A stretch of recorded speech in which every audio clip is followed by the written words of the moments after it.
자, 그럼 얘들아, 풀비린내 본문으로 들어가서 우리 오늘 서론까지 해본 데까지 한번 해보도록 하자. 자, 33페이지 열째 줄까지가 아니 열, 열하나, 열둘 곱씹어보게 하였다. 여기까지가 처음이다 라고 얘기를 했지.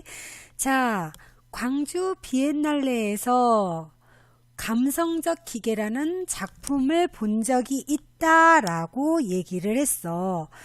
그래서 자신의 경험을 얘기한다라는 걸 알 수가 있어요. 요 옆에 나오는 오른쪽 이 사진 있죠. 이것이 바로 감성적 기계라는 그런 작품이에요. 이거 봤을 때 여러분들은 어떤 느낌이 드나요? 거꾸로 되어 있지.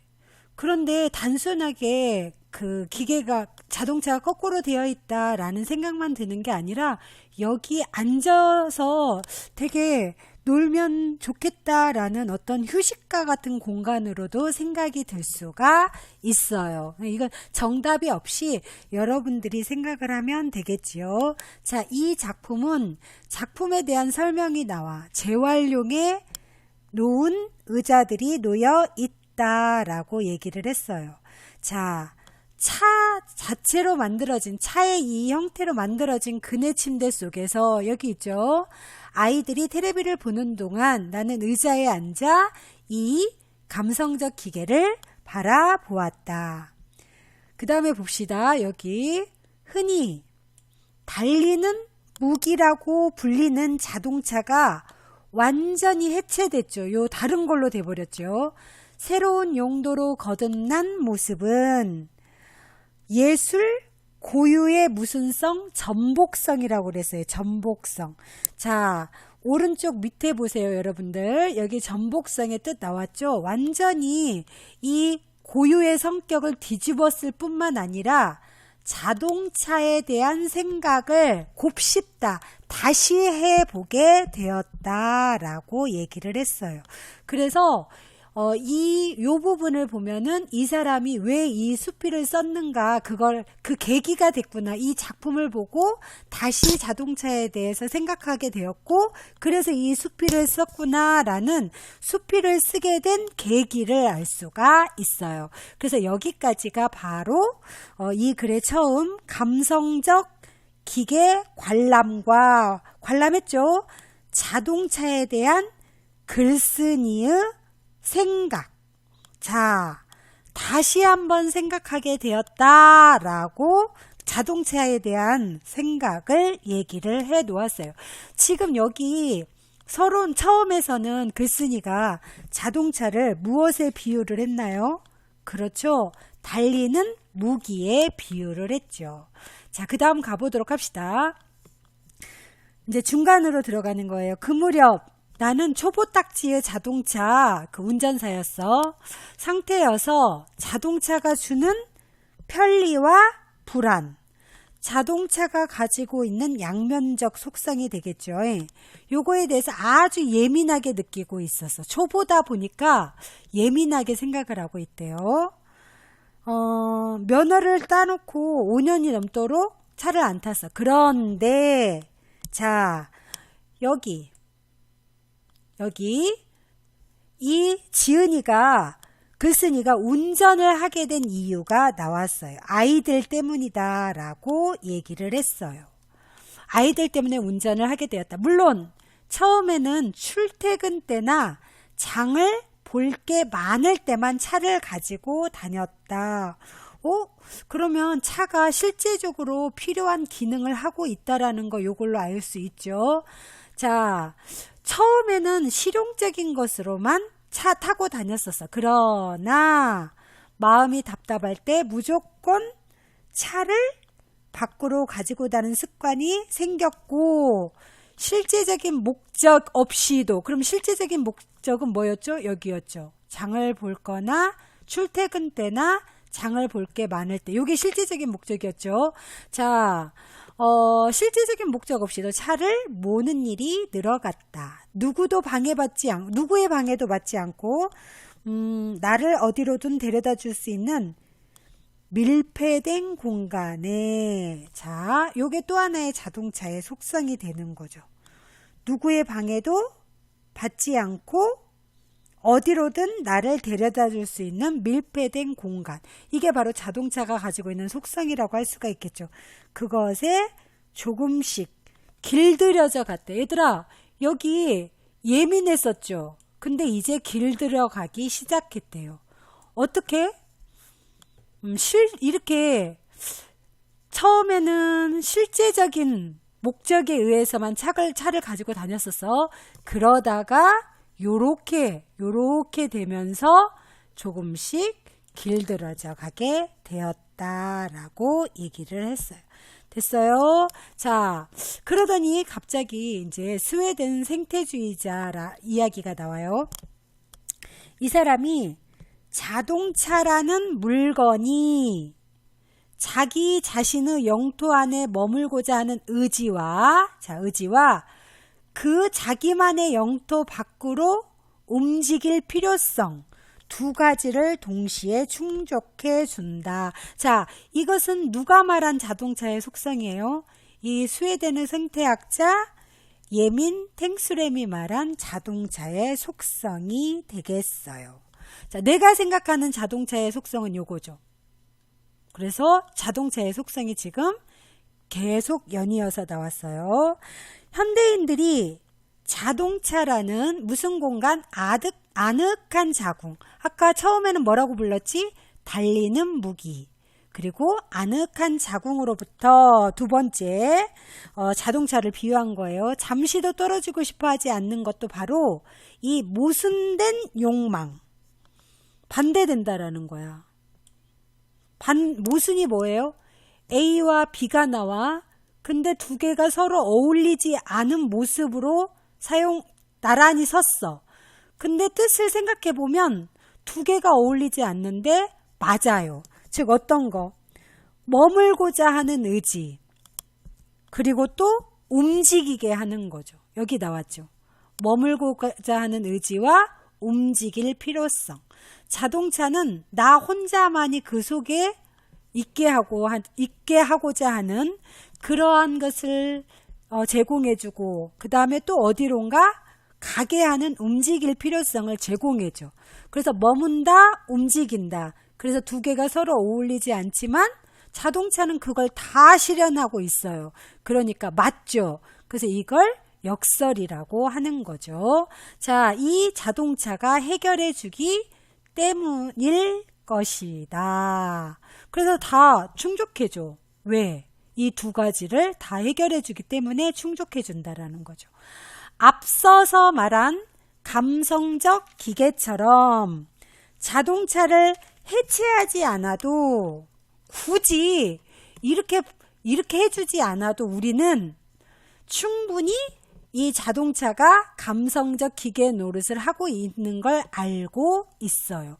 요걸 굳이 안 봐도 자동차는 우리한테 충분히 이런 노릇을 해주고 있다라고 했어요. 여러분들 감성이 뭐야? 감성이 어떤 느낌이 일어나게 해주는 거죠. 그러니까 자동차는 멀리 움직여주는 운송수단이기도 하지만 우리로 하여금 혼자서 가만히 아늑하게 있게 하기도 하는 감성적 기계 노릇도 한다라는 거예요. 알겠어요? 자, 하지만 얼마 안 가서 자동차에 대한 낯설고 당혹스러운 경험을 하게 되었다. 갑자기 서울에 갈 일이 생겼는데 주말이라 차표를 구할 수가 없었다. 몇 번을 망설이다가 지금 작가의 자동차에 대한 인식과 태도가 바뀌게 되는 경험을 여기 얘기해 놓아요. 여기까지는 자동차는 이래라고 나름대로 그 긍정적인 생각을 가지고 있었죠. 근데 여기에서 나왔어. 낯설고 당혹스러운 경험을 하게 되었다라고 직설적으로 말했죠. 그래서 자동차에 대한 인식과 태도가 바뀌게 되는 경험을 했다라는 걸 알 수가 있어요. 서울로 가는 고속도로로 접어들었어. 자, 긴장을 해서인지 무사히 서울에 도착해서 이를 보고 광주로 내려올 수 있었다. 그런데 밤에 타닥 다닥다닥 부딪히는 소리가 났다. 처음엔 그저 속도 때문에 모래가 튕기는 줄 알았다. 그런데 자, 여기까지는 일단 내가 정확하게 모든 걸 알고 있었던 건 아니었다라는 걸 알 수가 있어요. 자, 근데 일단 얘들아 여기까지 해놓고 우리 하나만 정리하고 가도록 하자. 일단 여기까지는 내 경험이 계속 나오는데 여기까지 한번 정리를 해보자. 여기까지 위쪽으로. 내가 처음에 운전을 하게 됐을 때는 어땠어요? 처음에 운전을 했을 때는 편리와 불안을 아주 예민하게 느꼈어요. 그쵸? 그리고 그래서 어떻게 했어? 필요할 때만 차를 가지고 갔어요. 필요할 때만. 이해됐죠? 뭐 아이들을 케어해야 된다거나 출퇴근해야 된다거나 요럴 때 필요할 때만. 근데 자, 운전에 익숙해져서는 어떻게 됐어요? 무작정 차를 가지고 나가게 되었어요. 실제로 목적 없이 무작정. 그리고 이 밀폐된 공간에서 오히려 좋아. 길들여졌어. 그래서 밀폐된 공간에 익숙해지는 그러한 일이 생겼어요. 그래서 처음에 운전을 했을 때와 그 다음에 운전에 익숙해졌을 때 이 사람의 그 운전이라는 걸 놓고 익숙하기 전과 익숙한 후의 태도가 어떻게 변했는지를 알 수가 있어요. 됐어요? 자, 다음날 아침 출근을 하려는데 유리창은 물론이고 앞 범퍼에 푸르죽죽한 것들이 엉켜 있었대. 그게 뭐야? 수많은 풀벌레들이 차차에 부딪혀 죽은 잔해였지요.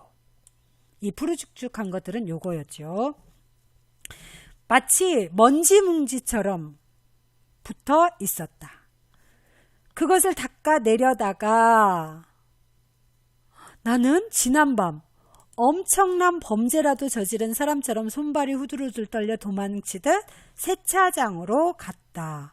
자, 이 사람은 범죄라도 저지른 것 같았다고 그랬어요. 자기가. 그만큼 죄의식을 느껴요. 그리고 충격을 느꼈어요. 벌레들의 잔해를 보고 죄의식과 충격을 느꼈다는 걸 알 수가 있어요. 자, 풀벌레의 흔적은 완전히 지워지지 않았다. 운전대를 잡을 때마다 풀비린내는 몸서리치는 기억으로 남았고 나는 손을 씻고 또 씻었다라고 얘기를 했어요. 왜 이렇게 손을 씻고 또 씻었을까? 왜 그랬을까 얘들아? 왜 그랬을까요? 그것은 요 기억을 지우고 싶었기 때문에 그런 거예요. 그 기억을 지우고 싶은 그 마음을 이러한 행동으로 표현한 거라고 할 수가 있겠어요. 여러분들 이해됐어요? 자, 그 다음 단락으로 가보도록 하자. 시속 100km 정도 속력에 그렇게 많은 풀벌레가 짓이겨졌다는 것도 믿기 어려웠지만, 자, 이런 살상의 경험을 모든 운전자들이 초경처럼 겪었으리라는 사실이야말로. 여러분들 초경이 뭔가는 알죠? 여러분들 어때? 이 초경 처음 겪었을 때 그 느낌 있죠? 그런 느낌을 이 운전자들이 풀벌레가 차창에 부딪혔을 때 그 똑같은 느낌을 가졌다라는 거예요. 글쎄, 선생님은 좀 까마득해서 기억이 잘 나지 않는데 그 느낌과 요 풀벌레가 죽은 느낌하고 같다라는 거예요. 이 나이덕시 생각은 그렇다라는 거야.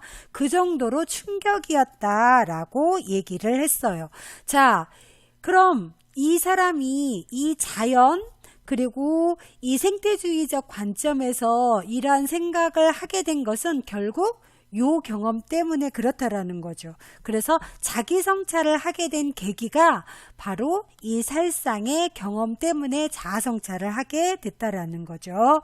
자, 인간에게 안락한 공간이 다른 생명을 해칠 수도 있다는 깨달음이 그제야 찾아왔다. 이게 바로 자기 성찰이 되는 거죠. 자동차에 대한 반성과 성찰.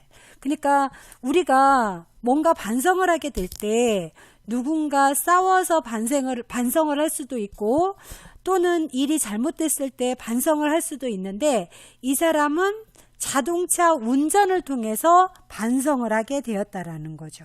그래서 여기까지가 이 글의 중간으로서 우리가 자동차에 너무 이제 얽매여 살게 되는 거죠. 그냥 무조건 찾게 되는 거죠. 그걸 우리가 종속이라고 하죠. 무언가에서 벗어나지 못하는 걸. 그럼 이 글에서는 지금 무엇에 종속되었어? 그렇지, 자동차에 종속되었죠. 그래서 이 글의 중간은 자동차에 대한 종속과 풀 비린내에 대한 경험. 자, 뭐라고? 자동차에 대한 종속과 풀 비린내에 대한 경험이 되겠어요. 그래서 여기 왼쪽 보면 이때 글쓴이의 심정은 어땠겠어? 여기 나왔죠. 그것을 어딨어? 그것을 닦아내려다 여기 나왔죠. 엄청난 죄의식과 충격을 느꼈죠. 그 다음에 여기 또 하나가 나왔네. 여기에서 풀 비린내가 의미하는 것은 무엇일까요? 자, 풀 비린내가 의미하는 건 여러분들 무엇이라고 생각을 해? 그렇죠. 식물 풀을 말하는 건 아니에요. 여기에 등장했던 게 풀이었어, 벌레였어. 그렇죠. 벌레, 생명체였죠. 그러니까 자동차라는 문명의 이기, 그러니까 이로운 기기죠.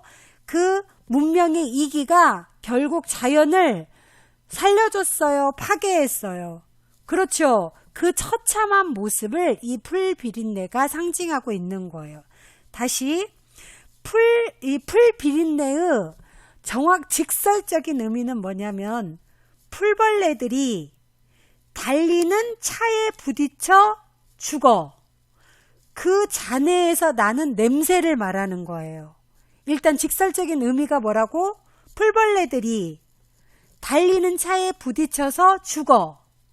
그 잔해에서 나는 냄새를 말하는 거야.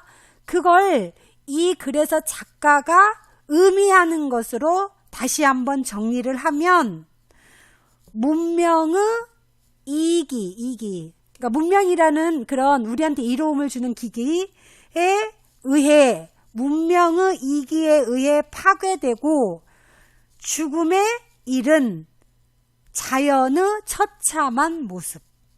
죽음에 이른 자연 또는 생명체의 처참한 모습을 이 풀 비린내가 의미한다고 할 수가 있어요. 자, 이 부분 정리가 안 됐으면 다음 시간에 여러분들이 댓글로 남겨두면 또 한번 설명을 해주도록 하겠어요. 자, 그럼 이제 마지막으로 넘어가도록 하자. 옛날 티베트 승려들은 입을 열어 말을 할 때마다 미생물들을 죽이게 될까봐 7겹의 천을 두르고 다녔다고 한다. 자, 이 스님들의 태도에서 알 수 있는 게 뭐예요? 아주 미생물일지라도 생명이 있는 것은 정말 존중하고 지키려는 태도가 느껴지죠. 옛날에 우리 그 불교 화랑이죠, 화랑에도 세속오계라는 게 있었어요. 세속오계가 뭐야? 신라의 화랑들이 꼭 지켜야 됐던 5개의 계율이었죠. 사군이충, 임금을 섬기는 거, 사친이호, 어버이를 섬기는 거, 교우이신, 벗은 믿음으로 살아야 된다. 임전무태, 전쟁에서 물러서지 않는다. 살생유택. 자, 생명이 있는 것은 가려서 죽여야지 함부로 죽이면 안 된다라는 살생유택을 실천하는 스님들의 모습이 나타나요. 그걸 생각하면, 이 스님들의 모습을 생각하면 자동차를 모는 것 자체가 엄청난 살생이다. 왜? 여기에서 나왔잖아. 내가 의도하진 않았지만 자동차를 몰고 다녔기 때문에 벌레들이 죽은 거죠. 그래서 자동차를 모는 행위로 인하여 의도치 않는 살생이 나타나기 때문에 자동차를 몰고 다니는 것 자체가 살생행위라고 할 수 있다. 그래서 나는 정리하기로 했대. 어떻게? 차를 유지하되 사용을 최소화하고 의존도를 낮추는 선에서 타협할 수밖에 없었다. 아까 어떻게 했었죠? 이 사람 33페이지 중간에 보면, 중간 첫 단락 보면 이제 마음이 답답할 때 무조건 차를 몰고 목적 없이 차를 모는 일이 있었다고 그랬잖아. 근데 여기로 와서 자기 성찰을 하면서 이제 의존도를 낮추게 되었다라고 정리를 했어요. 그렇죠? 글쓴이가 자동차에 대해서 자신의 태도를 정리를 했어요. 의존도를 낮춘다. 이렇게 타협했다. 그렇죠? 그 다음에 뭐라고 그랬냐. 그리고 그 감성적 기계의 편리함에 길들여지려는 순간마다 풀 비린내뿐만 아니라 피비린내, 그러니까 자연, 풀 비린내는 자연을 말하는 거죠. 피 비린내는 사람을 인간에게도 해를 끼칠 수 있겠다라는 걸 깨닫는 걸 잊지 않으려고 한다라고 했어요. 자, 굉장히 중요한 게 나왔어요. 이 사람의 느낌이야. 자동차는 자연뿐만 아니라 인간에게까지 해를 끼칠 수도 있다. 그래서 우리가 자동차라는 문명의 이기, 편리함을 주는 그런 기기의 편안함에 길들여질 때 이런 위험이 나타날 수 있다. 이걸 경계한다라고 했어요. 뭐라고? 경계.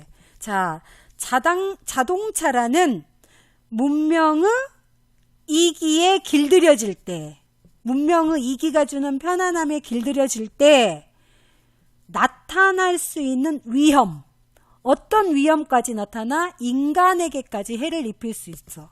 그 위험에 대한 경계. 얘들아, 이때 개자는 강아지 개자가 아니라 여의예요. 경계한다, 조심한다 라는 거예요. 자동차라는 문명의 이기에 길들여졌을 때, 편안함에 길들여졌을 때 나타날 수 있는 위험에 대한 경계. 됐어요? 자, 그 다음에 이제 봐봐. 운전을 하기 전까지 나는 격기 예찬자였고 자연에 머물기를 좋아했다. 그러나 차를 소유하고 나서부터 생태적인 어떤 자연을 지키는 거 자격이 없다는 생각이 들곤 한다. 자, 차를 소유하되 종속되지 않는 것. 이런 아슬아슬한 줄타기. 자, 줄타기가 뭐야? 아슬아슬하죠. 그러니까 얼마나 그 욕심이 생기겠어. 아우, 편안하게 다니고 싶다. 아니야, 그러면 안 돼. 이런 줄타기가 얼마나 지속될지 모르겠다. 다만 그날 아침, 저 앞에서 경험 있었죠. 풀 비린내가 원죄의식처럼 태어날 때부터 가지고 태어난 죄처럼 운전대를 잡은 내 손에 남아 있을 따름이다. 그러니까 다른 사람은 아니야. 나는 이 벌레를 죽였다라는 제 의식이 태어날 때부터 가지고 난 죄처럼 떨어지질 않는데요. 나한테는 계속 남아있을 거라는 거죠. 그러니까 이 사람은 그러한 잘못을 한다거나 이러한 거에 대해서 굉장히 예민해. 선생님도 그래. 차를 운전하는데 벌레가 특히 여름에 불빛 때문에 와가지고 부딪혀서 죽어요. 그러면 아, 벌레가 죽었나 보다라고 생각을 해. 근데 이 사람은 이것은 내가 태어날 때부터 가지고 난 죄야 라고 굉장히 예민하게 반응을 한다라는 거죠. 그래서 나는 그러한 부분에 대해서 굉장히 조심하겠다라고 했어요. 자, 계속 남아있을 따름이다. 나는 계속 그것을 의식하겠다라는 거예요. 이해됐어요? 그래서 이 사람은 자동차에 대한 자신의 태도를 정리했어요. 마지막 부분에. 어떻게? 의존도를 낮추고 최소화시키겠다. 그리고 종속되지 않겠다. 그리고 그 풀 비린내, 그 자연을 벌레를 죽였다라는 죄의식이 계속 가지고 있겠다라고 자신의 생각을 정리했어요. 됐어요? 자, 이렇게 해가지고 일단 풀비린내에 대하여가 모두 내용 파악은 끝났어요. 여러분 다음 시간에 요거에 대한 정리를 PPT 자료와 함께 하고 그 다음 단원으로 넘어가도록 하겠어요. 오늘 수업이 여러분들한테는 또 다른 깨달음과 교훈과 함께 학습의 성장을 만들어내는 그러한 유익한 시간이 되기를 바라면서 다음 시간에 만나요. 모두 수고했어요.